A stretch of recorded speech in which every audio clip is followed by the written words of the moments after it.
Hi everybody, my name is Barbaro. I'm from Gino's Treasury here in Manhattan, New York. I'm doing a little simple video today on making pesto. I'm jumping the gun a little bit because it is March 21st and we have like 6 inches of snow outside today. So I'm getting the itch to do something summery. So here it is, very simple recipe. I got about 6 cups of basil. Now, the thing about basil is, as you can see, it's definitely a summer crop. What happens in the winter, it's a delicate crop and it gets bruised. So that's why this is something that's really nice to do in the summertime, and you can freeze it.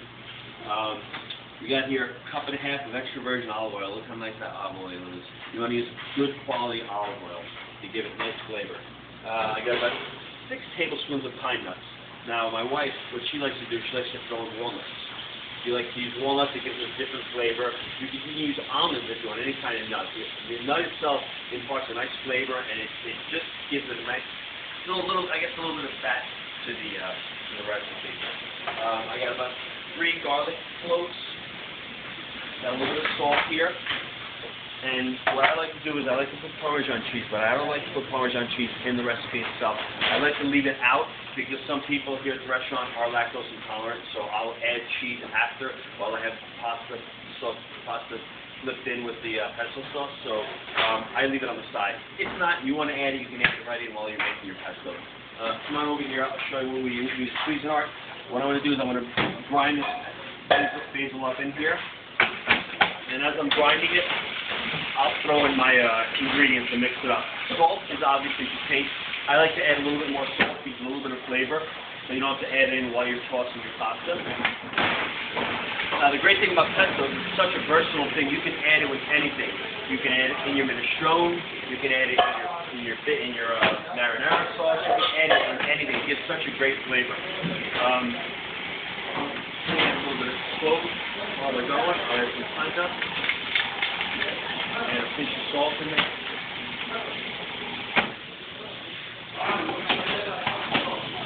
And as you can see, the Cuisinart grinds it up real nice.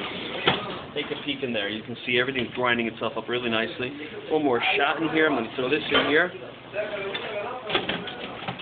I'm not going to put all these pine nuts in. I'm going to put maybe another handful of pine nuts in there. That's really all you need. The garlic, I like garlic. I like it to give it a nice pungent flavor to it. Let it grind up. Touch more salt in there. Now, when you have it here, it's nice and ground up. What I like to do is, like to get it like this, I'm going to pulse it a little bit more. I'll pulse it, and I'll let it go. And what I'd like to do is add this oil in, nice and slowly. And as you can hear the oil is starting to multiply. Let me shut it up for you so you can take a look. It's starting to change that color. It's starting to give it a nice color. What I'm going to do is I'm going to push the basil down, and I'm going to continue. Now, ironically, the word pesto means pestare, means to grind in Italian. In Italy, they use a mortar and a pestle, which takes a lot of work, and you can't get that much done. But here, nice and slow with the olive oil. Just bring it in nice and slowly.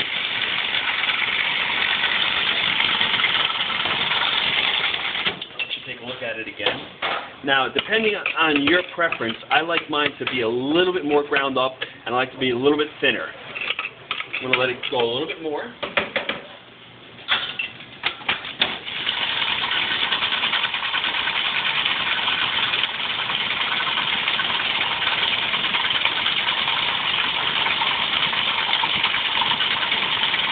Nice and slow.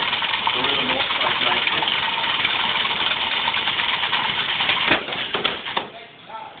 Now this is almost ready. This is practically ready. I would take this out. Now what I would do with this is I would put this in a container.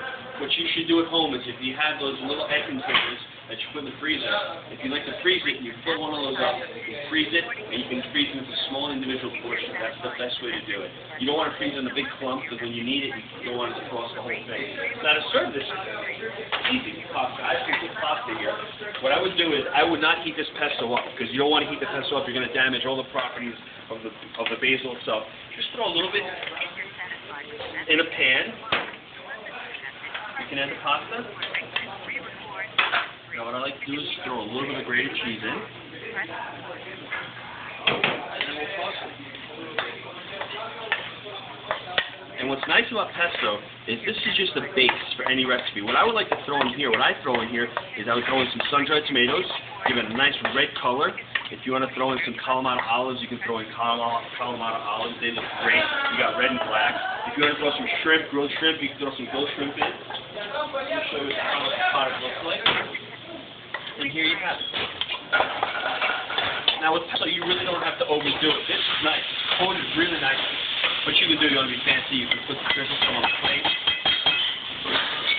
And if you want, you can add a little dollop on the top. And that's it.